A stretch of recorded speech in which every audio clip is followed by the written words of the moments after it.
दो धमनियां होती है। एक धमनी से शरीर में जो कुछ भी गंदा खून है इसको खींच के लाके हृदय को दिया जाता है। हृदय उसमें ऑक्सीजन फेफड़े से लेके घुलाता है और कार्बन को छोड़ता है। खून की सफाई हो गई और दूसरे से सप्लाई कर देता है।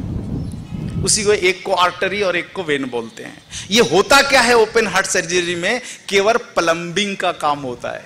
प्लम्बिंग का काम समझते हो? प्लम्बर को जानते हो? पाइपलाइन काटना और जोड़ना। केवल ये पाइपलाइन को काटने और जोड़ने का काम करते हैं। कभी अगर वह धमनी जाम हो जाए, उसमें अगर कुछ मांस के टुकड़े बन जाएं, चिपक जाए, कुछ भी हो जाए और खून ठीक से पास नहीं हो रहा है, शरीर में जो गंदा खून है खींच के पूरी तरह से हृदय को नहीं दे रहा है, तब ये क्या करते? पाइपलाइन बदलते केवल, यानी जहां पर जाम है वहां से काट करके एक बाईपास लगा देते। एक सिलिकॉन की ट्यूब इधर से निकाला और इधर से जोड़ दिया। हृदय को कुछ नहीं करते, ये हृदय को कुछ कर भी नहीं सकते। केवल पाइपलाइन जोड़ना, घटाना और उसके लिए इतने रुपए ले लेते। कुछ काम नहीं होता। आपको बता दूं, हमारे देश में इतनी अच्छी परंपरा है कि अगर हम अपने संस्कारों के साथ जिए, अपने पर्व त्योहारों के साथ जिए, छक के घी पिए, तो कभी भी ये पाइपलाइन जाम नहीं होता। कभी नहीं होता। अरे पाइपलाइन जाम हो गया तो इसका मतलब क्या पाइप को काट दो और दूसरा लगा दो? जरूरी है क्या? अरे पाइपलाइन जाम हो गया है तो कुछ ऐसा लिक्विड उसमें तरल डाल दो ना, जिससे कि जो कुछ भी कंकड़ पत्थर जो कुछ फंसा है वो निकल के बाहर आ जाए, निकल जाए। शरीर में क्या फंसेगा? कंकड़ पत्थर नहीं फंसेगा, छोटे छोटे चर्बी के दाने हो जाएंगे वहां पर, जिसको कोलेस्ट्रॉल कहते हैं। ब्लॉकेज हो गया, चमड़ी मोटी हो गई। पाइपलाइन देखो, लोहे के पाइपलाइन में बहुत दिन तक पानी जाते जाते कोरोजन लगता है और कोरोजन लग करके उसका अंदर का डाया छोटा पड़ जाता है। यही तो होता है आर्टरी और वैन में, इसके सिवाय कुछ होता नहीं। तो उस कोरोजन को अगर हटाना है आर्टरी या वैन से, तो सिंपल नियम है कि घी पियो। हाँ, चिकना ही है, वो निकाल देगा। अब घी पीने के नाम पर अगर बटर ऑयल आपने पी लिया तो उल्टा हो जाएगा। कुछ मरीज जो हैं हमारे यहाँ, ये सब क्लिनिकल ट्रायल जमा करके रखा है। कभी आपको देखने का मन हो ना, आप आ जाना, चिकित्सालय में दिखा दूंगा। 98% ब्लॉकेज। हॉस्पिटल ने समय दिया कि 20 दिन के बाद इसको ओपन हार्ट सर्जरी करना पड़ेगा, बाईपास मतलब लगाना पड़ेगा। जाम हो गया है 98%। ऐसे मरीज, कई मरीज आए। अब क्या अस्पतालों का नाम लूं, उनका भी अपना इज्जत है, छोड़ो। लेकिन बड़े बड़े अस्पताल जो चेन्नई के हैं, मरीज आते हैं कि जी 20 दिन के बाद बाईपास कराने जा रहे हैं, गुरुजी कुछ उपाय है तो बता दो। मैंने कहा 20 दिन के बाद तो जा रहे हो ना, एक काम कर लो, घी पी लो ना 20 दिन के अंदर 1 लीटर घी। बोले 1 लीटर घी, मैं तो अगले दिन मर जाऊं। अरे भाई गारंटी लेता हूं नहीं मरोगे, कहो तो लिख के दे देता हूं। बाईपास के लिए जाओगे तो पहले ही आपका डेथ सर्टिफिकेट डॉक्टर बनवा के रख लेगा कि अगर ऑपरेशन थिएटर के अंदर मर गए तो मेरी कोई जिम्मेदारी नहीं, और 1 लीटर घी पियो मैं लिख के जिम्मेदारी लेता हूं। तो मरीज कहते ऐसा क्या? चलो ठीक है दे दो। आधा पौन लीटर घी उनको पिला देता हूं 20 दिन में, और उसके बाद जब वो चेकअप के लिए जाते हैं ना, तो ब्लॉकेज खुल जाता है। इतना बढ़िया है भारतीय नस्ल की देसी गाय का दूध, दूध से दही, और दही मत करके निकालो मक्खन, मक्खन को तपा के बना लो घी। आजकल एक बीमारी है, और अभी मोरबी में जो मैं चिकित्सा किया हूं तो इसमें 4-5 मरीज ऐसे आए जिनके शरीर में गांठें बन गई है, और 1-2 नहीं है, दर्जन भर गांठें बनी हुई है। कितने गांठ को कटवाओगे? एक काटोगे 2 और निकल जाएगा। आप जाओ एलोपैथी, वो कहेंगे जी बढ़ गया है, क्या करूं? काट के निकाल दो। एक काट के निकालोगे 2 आता है। एक मरीज होते हैं सैकड़ों गांठें हो जाती है। कुछ नहीं, यह भी मेद बढ़ा हुआ है। घी पी लो, मेद घट जाता है। यह धारणा हटा दो कि घी पीने से मोटापा आती है। घी अद्भुत है, शरीर के अंदर जाता है और फिर शरीर से पूछता है जी क्या करना। शरीर अगर कह दे कि थोड़ा मोटा होना है तो थोड़ी चर्बी चढ़ जाएगी, और शरीर ने कह दिया कि मोटा है तो घटा भी देगा यही घी। गाय के सारे गव्य अद्भुत है, ले लो। शरीर के अंदर जाते और विचार करते हैं कि शरीर में क्या करना चाहिए, और शरीर में जो कमी होती है वही काम ये गव्य करते हैं। दुनिया का एक भी मेडिसिन बता दो जो इस प्रक्रिया से काम करता हो, एक भी मेडिसिन इस प्रक्रिया से काम नहीं करता। इसलिए गाय का गव्य मेडिसिन नहीं, अमृत है। अमृत के पास चेतना है, ज्ञान है। शरीर के अंदर जाएगा, शरीर से पूछेगा, और पूछने के बाद जो उचित होगा वही करने वाला है। इसलिए कभी भी घी से ना डरो, लेकिन बाजार के घी से जरूर डरो, ये मैं कहूंगा। बाजार में जितने भी पैक घी मिलते हैं, पैक किया हुआ, समझते हो, ब्रांडेड घी, चाहे किसी भी गौशाला का हो, किसी भी आश्रम का हो, किसी भी बाबा का हो, जरूर भय खाना आप, क्योंकि वो घी नहीं है, बटर ऑयल है। ये क्या करते, कहानी आप भी जानते हो, सुना देता हूं। ये क्या करते हैं, कच्चे दूध को मथ करके उसमें से क्रीम निकाल लेते हैं, और दूध में fat, sodium lauryl sulphate, hydrogen peroxide जैसे जहर मिला करके पैकिंग करके बेच देते हैं। तो क्रीम तो इनको फोकट का निकल गया, क्रीम के तो पैसे लगे नहीं। अब चाहो तो ऐसे क्रीम से बटर ऑयल बना करके चाहो तो 200 रुपए, 100 रुपए या 50 रुपए लीटर बेच लो ना, क्या फर्क पड़ता है, वो तो फोकट का निकला हुआ है। अगर आप ईमानदारी से घी बनाओगे ना, तब 1 लीटर घी बनाने में 30 लीटर दूध लगता है। और कुछ कुछ जो भारत की जातियां, प्रजाति की गाय हैं, जिनका दूध बहुत पतला होता है, उनमें तो 34 लीटर लगता है। मैंने भारत के 36 नस्लों के दूध से घी बना करके देखा, 26 लीटर से कम में तो घी बनता ही नहीं। चाहे आप गाय को कितना भी बढ़िया भोजन करा दो, कम से कम 26 लीटर लगता है। आपके मोरबी में दूध का क्या रेट है, क्या भाव है? 50 रुपए लीटर, 50 ही मान लो ना, 50 लीटर मान लो, 30 लीटर एवरेज लगता है दूध 1 लीटर घी बनाने में। तो कितने का दूध लगा? 1500 रुपए के तो दूध लग गए। और फिर ब्रह्म मुहूर्त में उसको मथना, जमाना, गर्म करना, पकाना, कोई मजदूरी लगती है क्या? तो पूछो ना इस देश के बाबाओं से कि 400 रुपए लीटर कैसे घी बिकता है, और उनकी कौन सी गाय सीधे सीधे घी निकाल देती है थन में से। धोखा है, राष्ट्र के साथ धोखा है, गाय के साथ धोखा है, गाय को बदनाम करने की साजिश है। बचो इस साजिश से। घी अमृत है, कभी भी बाजार में नहीं मिल सकता, तय मान लो। गैया का दूध सूर्योदय से पहले निकालना, सूर्यास्त के बाद निकालना, उसके गोबर के कंडे पर गर्म करना, रात्रि के दूसरे पहर में जामन डालना, ब्रह्म मुहूर्त में उसका मंथन की क्रिया करना। इतनी सारी क्रियाएं करके कौन ऐसा व्यक्ति है इस देश का जो 500 और 600 रुपए लीटर में घी आपको उपलब्ध कर देगा? लेकिन आप सस्ते के चक्कर में पड़ करके और सब क्रियाक्रम खराब करते हो शरीर का। इसलिए मैं निवेदन करता हूं खास करके माताजी लोगों से कि आप दूध खरीदो, हाँ, और घर में घी बनाओ, और ऐसा घी पूरे परिवार के सदस्यों को जम के खिलाओ।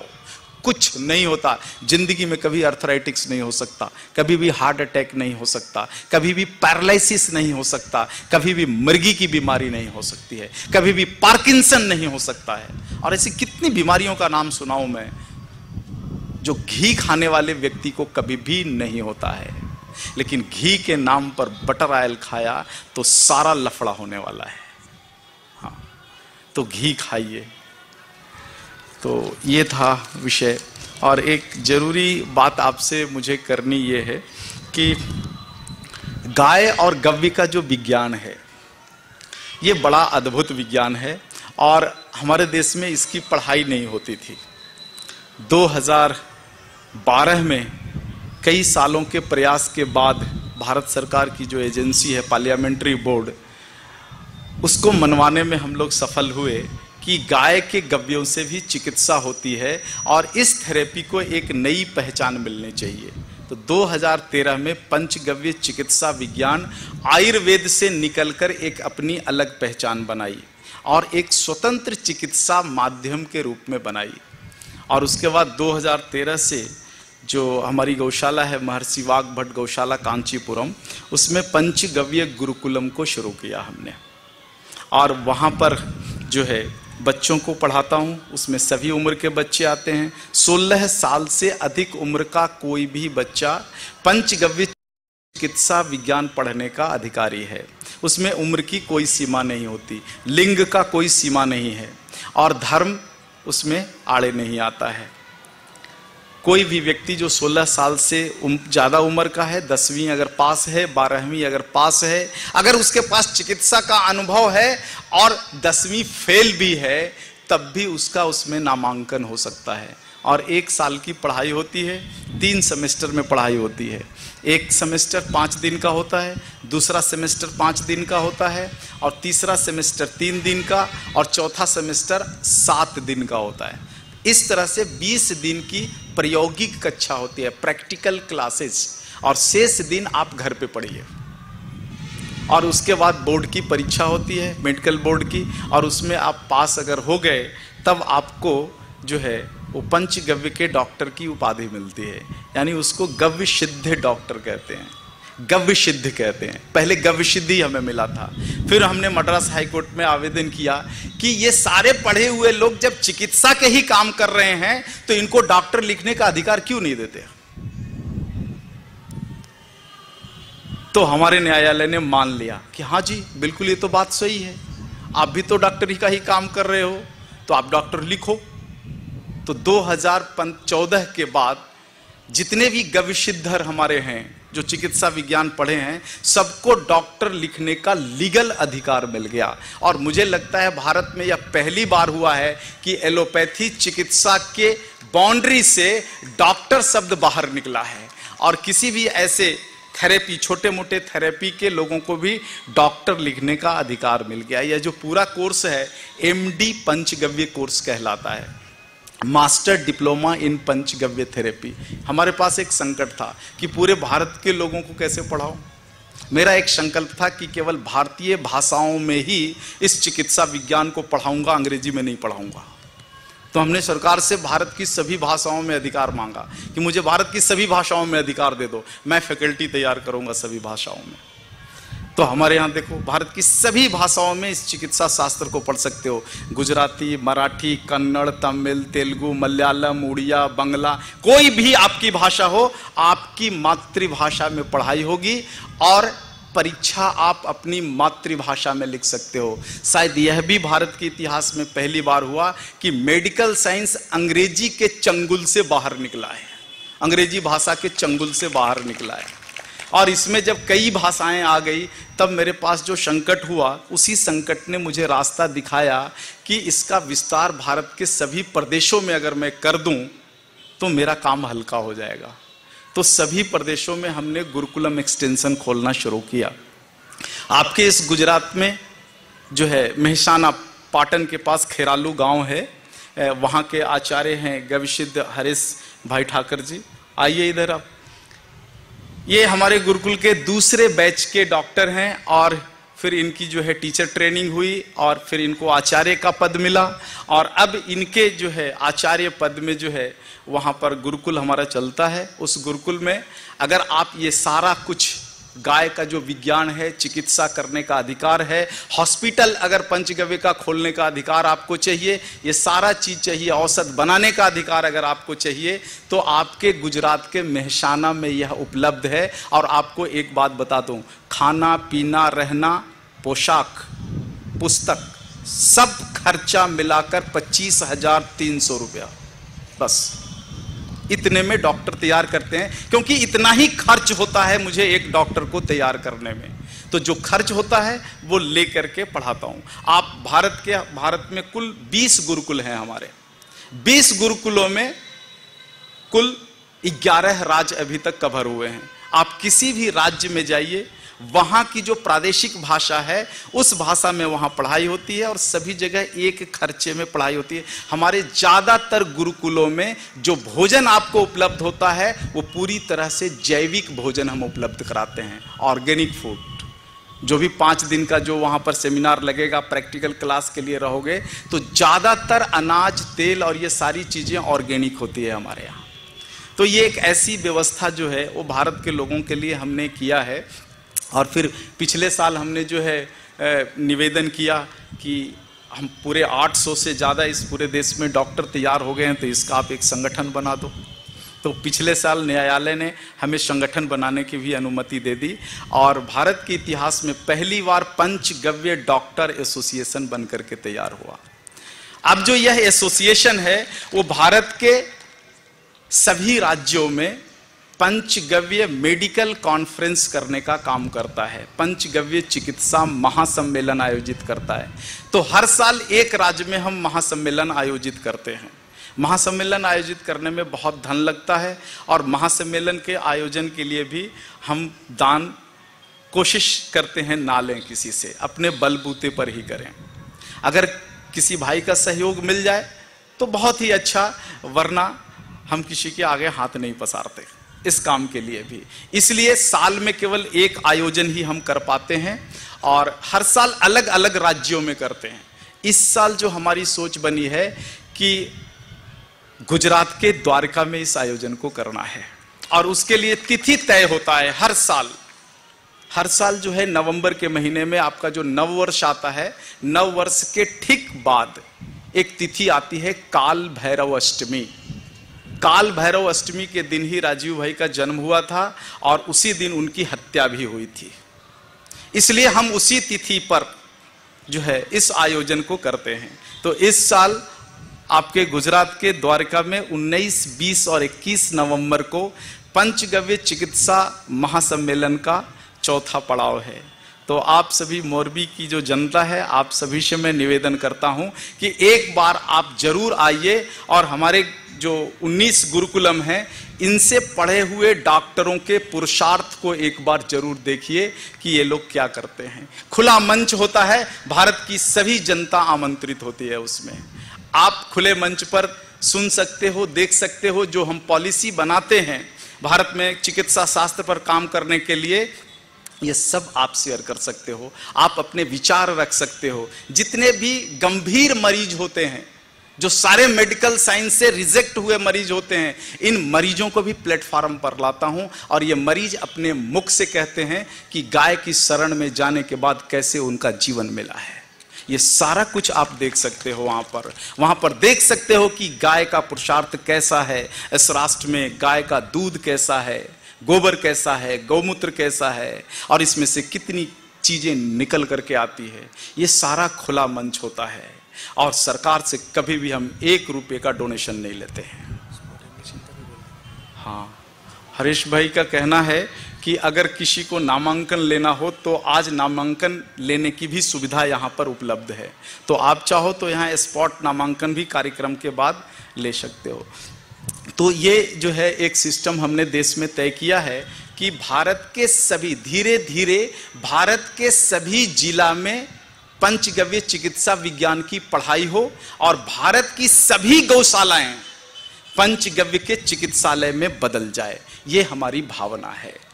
हम अभी तक गौशाला जो है वो दान पुण्य करने के लिए जाते थे, लेकिन अब हमारी भावना ऐसी हो कि हम गौशाला अपने स्वास्थ्य लाभ के लिए जाएं। और ऐसा अगर हो पाया तो मैं समझूंगा कि मेरा जीवन तो पुण्य के मार्ग पर जा रहा है। और इसी के साथ जो है मैं और मेरे साथ जितने भी आचार्य जुड़े हुए हैं, ये सभी निस्वार्थ भाव से बिना फीस लिए हुए पूरे भारत में चिकित्सा करते हैं। चिकित्सा के लिए जो कुछ भी आपसे लिया जाता है केवल औषधि की कीमत ली जाती है, जो उसके निर्माण का खर्चा है और गौशाला के संचालन का खर्चा है। हमारे गुरुकुल से निकले हुए 800 डॉक्टर में कोई भी डॉक्टर कभी भी कोई फीस नहीं लेता है। सरल से सरल, सहज से सहज चिकित्सा होती है और यही कारण है कि हम खुले मंच पर आप फार्मूला पूछो तो हम फार्मूला भी बता देते हैं। आपके घर पे अगर गाय है और आप चाहते हो कि अपनी गैया से खुद आपको निरोगी होना है, खुद आपका डायबिटीज ठीक होना है, खुद हार्ट अटैक ठीक होना है, आप पूछो, हम तो बता देते हैं, सभाओं में बता देते हैं। हमारा वेबसाइट है panchgavya.org, PANCHGAVYA.org। हर पेज पर कमेंट बॉक्स है, कमेंट बॉक्स में आप कुछ भी फार्मूला पूछो आपको वहां मिलेगा। गाय बीमार पड़ गई, 24 घंटा मेरा फोन खुला होता है, कभी भी कॉल कर सकते हो। गैया बीमार पड़ गई तब, आप बीमार पड़ जाओ रात में मुझे फोन कभी मत करना। हाँ, 9 बजे रात्रि के बाद मैं फोन नहीं उठाता हूं, 9 बजे रात्रि से लेके सुबह 6 बजे तक फोन नहीं उठाता हूं। केवल गैया बीमार पड़ जाए तो उसका कॉल जरूर अटेंड करता हूं। तो आप कभी भी गाय आपकी बीमार पड़ जाए, होम्योपैथी से वेटनरी जो है पंचगव्य चिकित्सा में हम सिखाते हैं कि गैया की चिकित्सा होम्योपैथी की दवाई से कैसे हो सकती है। आप वेबसाइट पे जाओ, गौ माता की चिकित्सा एक बटन है, दबाओ, आपको दवाइयों की लिस्ट मिल जाएगी। ये सारी दवाइयाँ आप अपनी गौशाला में ला करके रख दो, मुश्किल से 200 रुपये में सारी दवाइयाँ आ जाती है। जब कभी संकट हो फोन करो, मैं उन्हीं दवाइयों में से कोई दवाइयां बताऊंगा, आप अपनी गैया को देकर के चिकित्सा कर सकते हो। खुद की भी अगर चिकित्सा करनी है और गाय है तो सवाल पूछो, सवाल का उत्तर मिलता है। कभी कभी मैं व्याख्यान में लग जाता हूं या कभी ऐसे इंटीरियर में चल गया जहां टावर नहीं है, सिग्नल नहीं है, तब भले ही 1 या 2 दिन का समय लग जाए, वरना प्रति रात्रि चाहे कितना भी लेट हो जाए सारे सवालों का उत्तर देकर के ही मैं सोता हूं। इसलिए आपका स्वागत है कि आप आइए, गौ माता से स्वयं चिकित्सा कीजिए, पड़ोसी की चिकित्सा कीजिए। आपको जितनी मदद हमारे गव्य सिद्धर परिवार से मिल सकता है सबको मिलेगा। तो ये एक बात थी गुरुकुलम की। और अभी समय है हरीश भाई, तो 1-2 और बीमारियों पर चर्चा कर सकता हूँ। 10 बजे हैं, चलो आधा घंटा और समय है। अब इसमें से मेरे साथ समस्या ये है कि मैं इसको पढ़ नहीं पा रहा हूँ। नाभि टलना बहुत लोगों में दिखता है, तो ठीक रहे तो क्या करना चाहिए? नाभि टलने से शरीर अस्त व्यस्त हो जाता है। हाँ, ये बड़ी गंभीर बात है। इससे पहले मैंने जो कथा किया था वो जामनगर में किया था। जामनगर में भी समर्पण के साधकों के सहयोग से वहाँ 3 दिन की कथा हुई और मुझे बहुत आनंद मिला। समर्पण संस्था के साधकों का जो गौ प्रेम है, इसके लिए मैं आभारी हूँ उनसे कि उन्होंने दूसरा आयोजन जो है अपने पुरुषार्थ पर मोरबी में किया। एक अंतर मुझे मिला जामनगर और मोरबी में। मोरबी में लगभग 250 लोगों की हमने चिकित्सा की, एक भी नाभि टलने का मरीज नहीं मिला। हाँ, और इसी मोरबी में मुझे लगता है यहां भी 250 के आसपास मरीजों की चिकित्सा की है, उसमें से लगभग 100 मरीजों की नाभि टली हुई थी। एक सवाल है आपसे कि जामनगर और मोरबी में क्या फर्क है? जामनगर के लोगों की नाभि ठीक है और मोरबी के लोगों की नाभि टली हुई है। ये क्या लफड़ा है? हाँ, पता है क्या लफड़ा है? मैंने जो आज कंक्लूजन निकाला, मरीजों से जो मैं पूछता हूं, कुछ सवाल पूछता हूं, यहां तो सवाल ज्यादा मैंने नहीं पूछा, मौन रह करके ही चिकित्सा की। लेकिन जामनगर में मैंने सवाल पूछ के चिकित्सा किया था। यहां लगभग आधे लोगों को केवल नाड़ी देख करके चिकित्सा की, सवाल नहीं पूछा उनसे। जितने लोगों से सवाल पूछा मैंने, इसमें एक अंतर मुझे समझ में आया कि जामनगर के लोग घी बहुत खाते हैं मोरबी के लोगों की अपेक्षा। ये एक मुझे अंतर मिला। जामनगर में जितने भी मरीज आए उनमें से ज्यादातर मरीजों ने कहा कि जी हम पहले से घी पीते आ रहे हैं और घी खाते आ रहे हैं।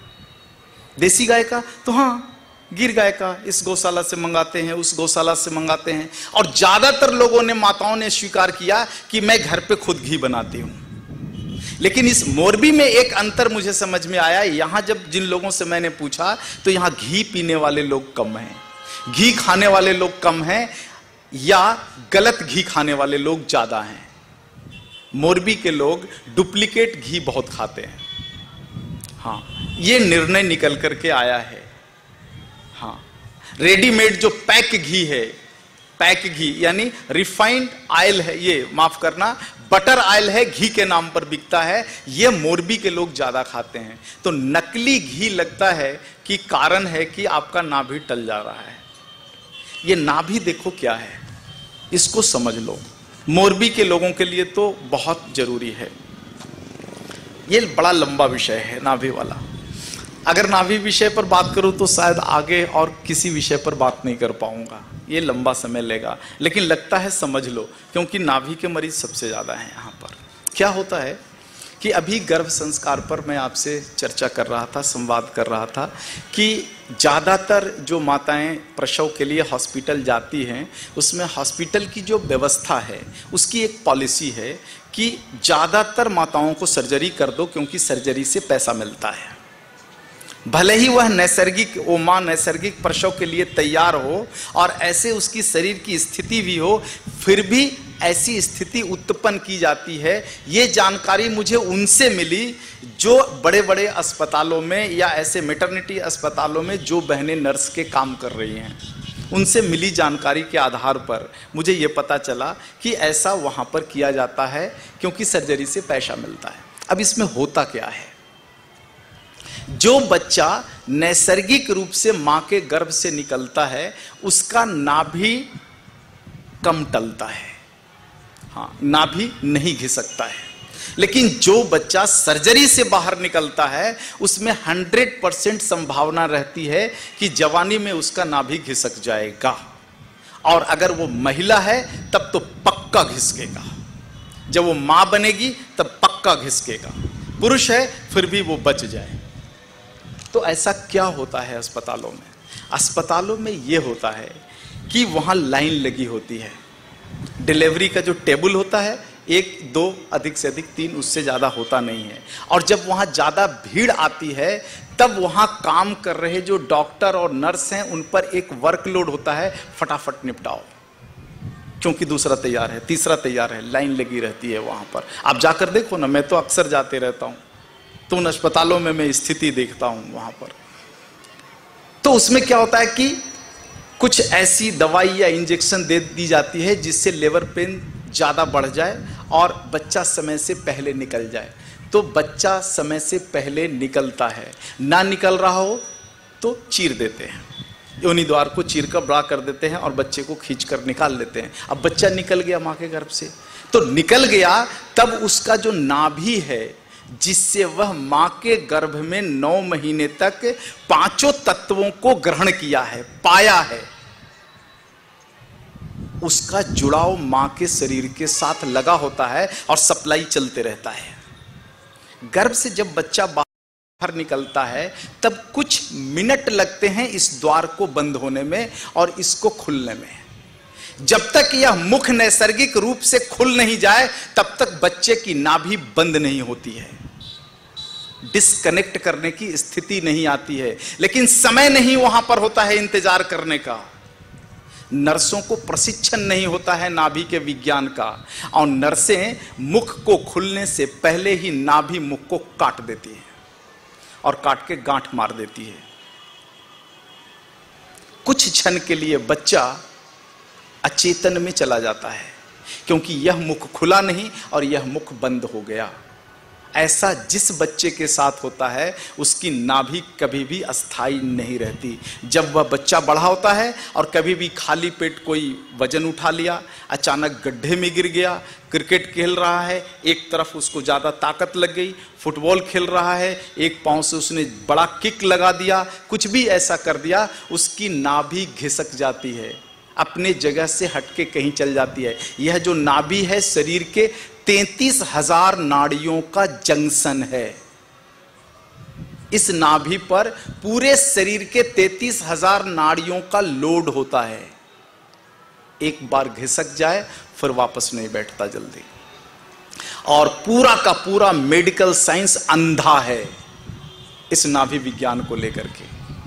किसी भी चिकित्सा शास्त्र में नाभि विज्ञान नहीं पढ़ाया जाता। एलोपैथी चिकित्सा तो कहता है नाभि विज्ञान कुछ होता ही नहीं। आयुर्वेद के डॉक्टर के पास चल जाओ, वो कहते हैं जी कुछ होता है लेकिन कुछ होता नहीं। हाँ भी रहता है, ना भी रहता है उनका। हाँ इसलिए रहता है कि गांव में सुना है कि नाभि टल जाती है, इसलिए डरते डरते कहते हाँ जी को तो होता नहीं, भी होता है। और किसी थेरेपी में चले जाओ, नाभि विज्ञान विषय नहीं होता।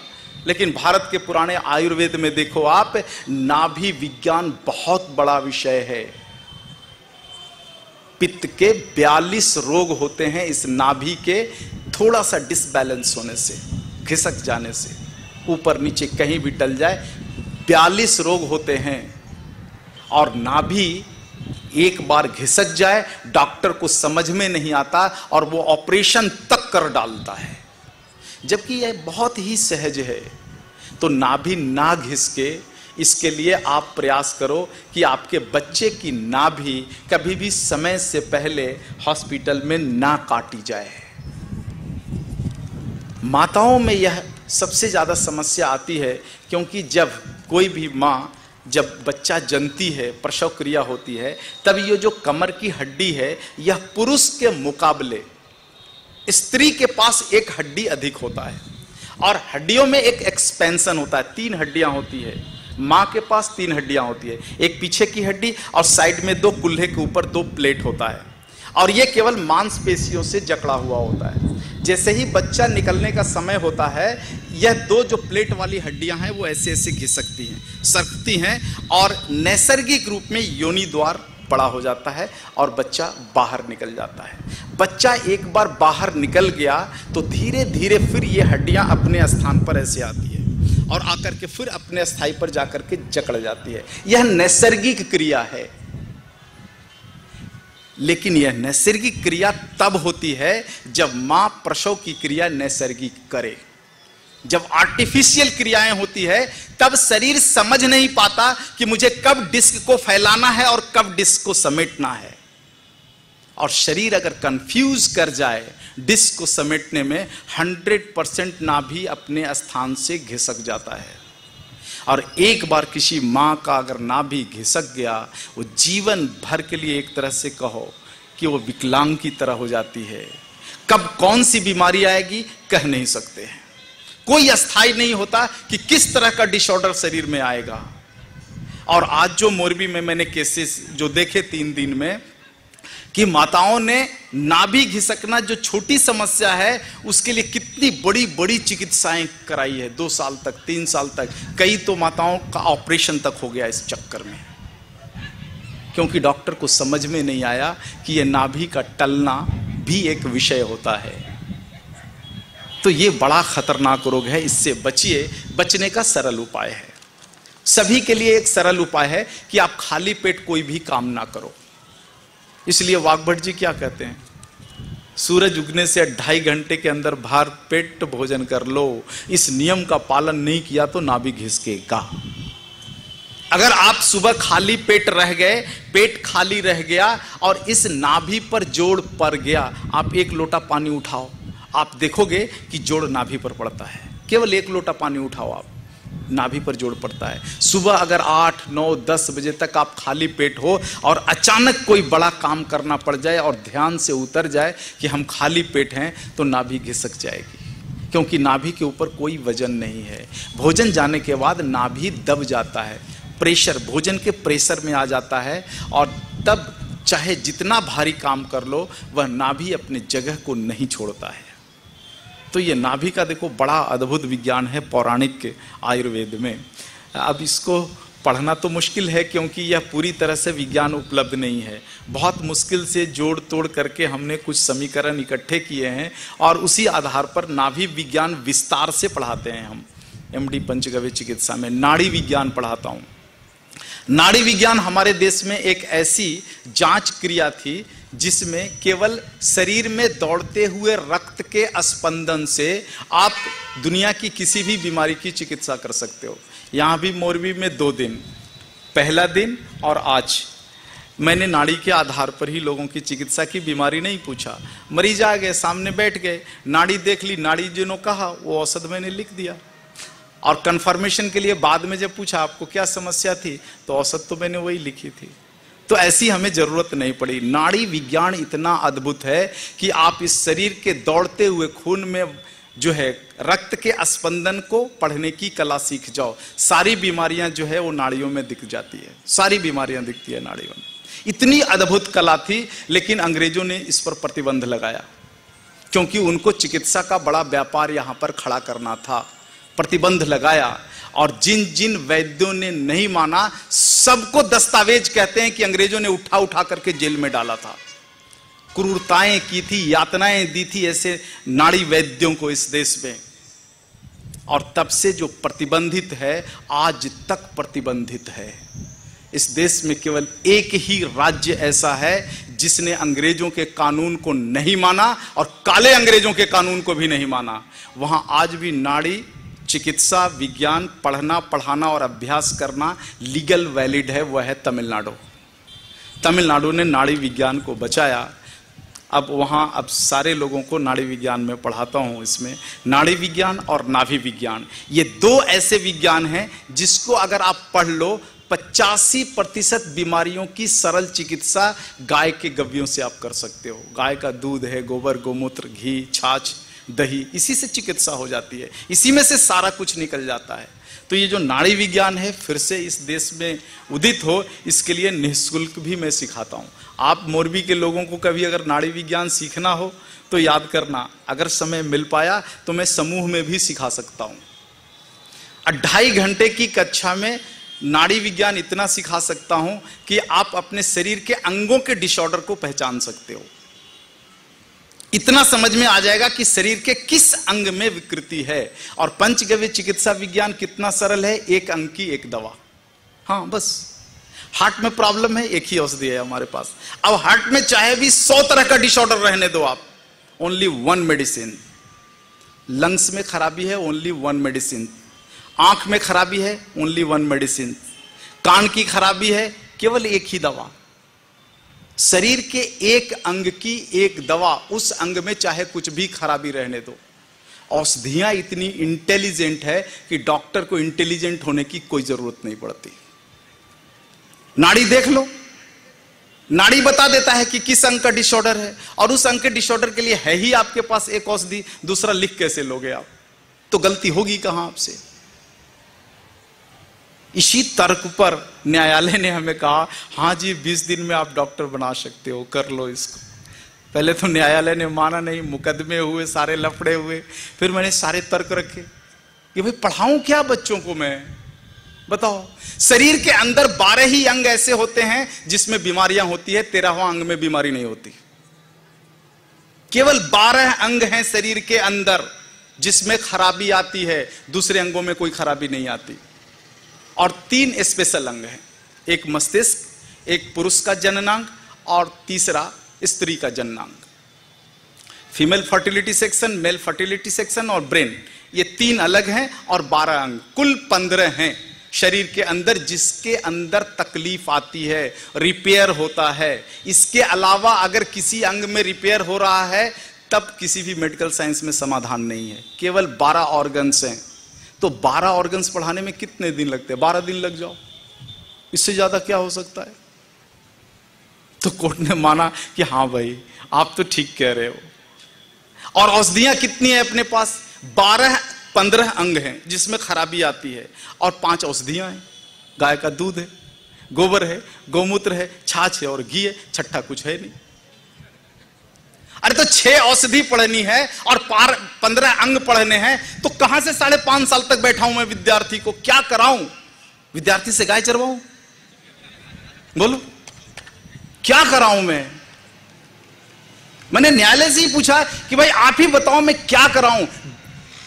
तो न्यायालय कहते कि 1.5 साल तक दुनिया के सारे मेडिकल साइंस, एनाटॉमी, फिजियोलॉजी पढ़ाते हैं, आप भी पढ़ाओ।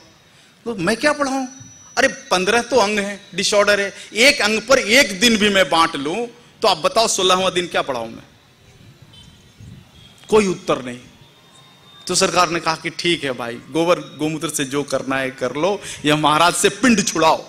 तो 2012 में सच में सरकार ने पिंड छुड़ाने के लिए कहा कि जब दुनिया में इतनी बड़ी बड़ी थेरेपियां हैं, इतने बड़े बड़े औषध हैं, ड्रग्स हैं, इंडस्ट्रियां हैं, उससे कुछ होता जाता नहीं, तो ये आदमी गोबर गोमूत्र से क्या कर लेगा? इसको दो, भगाओ इसको। दिया और भगाया। अब देखो क्या क्या हो रहा है। और उसी दिन संकल्प किया था कि कम से कम इस चिकित्सा विज्ञान को केवल भारतीय भाषाओं में पढ़ाऊंगा। तो अंग्रेजी छोड़कर भारत की सभी भाषाओं में सरकार से परमिशन लिया, मुझे सभी भाषाओं में दे दो। तो भी न्यायालय चौकी कि आप इतने फैकल्टी लाओगे कहां से? कितनी भाषाएं जानते हो? मैंने कहा दक्षिण भारत की तो सब जानता हूं, गुजराती समझता हूं, मराठी समझता हूं, बोलो क्या करना। बंगला समझता हूं, उड़िया समझता हूं, बोलो क्या करना। तो कही भाई छोड़ो, ये महाराज को भगाओ, जो मांगता है दे करके। तो रास्ता गाय निकाली। आज भारत के 11 प्रदेशों में अपने गुरुकुल हैं और सभी गुरुकुलों में सहज रूप से वहां की मातृभाषा में पंचगव्य चिकित्सा विज्ञान की पढ़ाई होती है। और केवल खर्चा जितना एक डॉक्टर को बनाने में खर्चा होता है 25,300 रुपये, उनका भोजन, उनका रहना, उनके लिए स्टडी मटेरियल उपलब्ध कराना, उनके लिए पोशाक उपलब्ध कराना और उन्हें एक बड़े प्लेटफार्म पर, एक बड़े कॉन्फ्रेंस में सम्मान के साथ उनको डिग्री दी जाए, इसकी व्यवस्था करता हूं।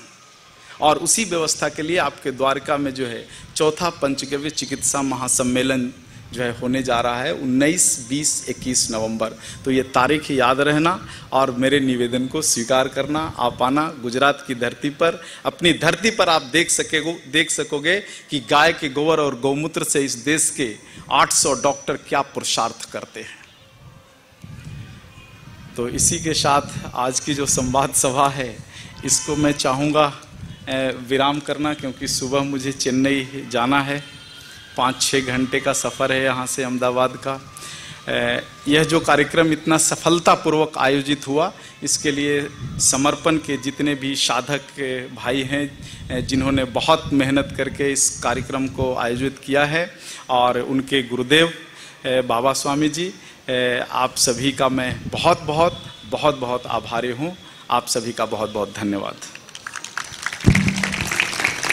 अब आपके जो प्रश्न हैं वो आप पूछ लो। हाँ, आप माइक उपलब्ध कराइए। अभी कुछ समय है हमारे पास, 15-20 मिनट। हजू पण कोईने प्रश्न करवो होय तो आप ऊभा थईने माइक द्वारा करी शको छो। बेसजो, छेल्लो दिवस छे, आज संपूर्ण प्राप्त करीने जशो। शांति राखजो। आज आमे दररोजना समय करता वहेला छीए। नमस्कार। पहले बात तो ये कहूँगी कि आपने इतनी सारी जानकारी दी है, इसलिए आपके आभारी हूँ। और पूरा मोरबी शहर आपका आभारी है। और यहाँ की व्यवस्था इन बहनों ने की है, जो कि समर्पण ध्यान केंद्र के सभी सदस्यों ने की है, इसकी आभारी हूँ। और मैं वेरिकोज स्वाइन के बारे में जानना चाहूँगी, क्यों होता है और उसका इलाज क्या होता है। और दूसरी बार आप यहाँ पर निदान के लिए कैंप कब लगा रहे हो, क्योंकि हमारी ट्रीटमेंट अधूरी रही हुई है, पूरी नहीं हुई है। Swine flu, varicose vein. अच्छा, वेरिकोज वेन। देखो, इसमें होता क्या है कि हमारे शरीर में 2 तरह की सिराएं हैं, नाड़ियां हैं। एक है जिसके माध्यम से हृदय को गंदा खून पहुंचता है। गंदा खून मतलब क्या?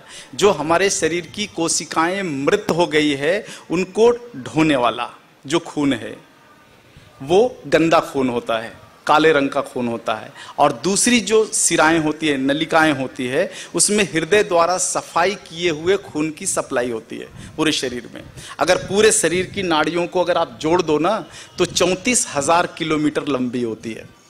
तो इतनी लंबाई तक जो ये है, खून को खींचना, सफाई करना, सप्लाई करना, ये काम छोटे से हृदय का होता है। कितना साइज होता है? आपकी मुट्ठी के बराबर। आपकी मुट्ठी जितनी बड़ी है इतना बड़ा ही होता है। तो इस क्रिया में जब गंदा खून किसी कारण से नहीं खींच पाता है और नसों में जमा हो जाता है और जमा होकर के गंदा हो जाता है, यही है वेरिकोज वेन।